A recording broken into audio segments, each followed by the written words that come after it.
水溶性纖維啦，仲有纖維啦，究竟我哋要定係唔要好咧？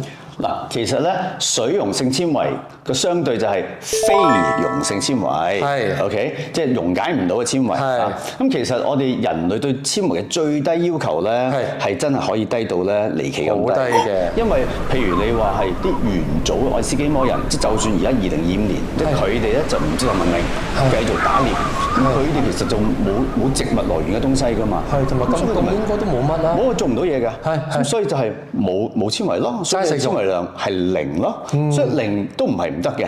現實上我哋有冇需要追求零另一回事啦。咁但係最有趣嘅咧就係話成日啲病人同我講話，哎呀我便秘好難唔去大便啊，咁所以咧我要食多啲蔬菜。咁你覺得點啊？會仲塞咯。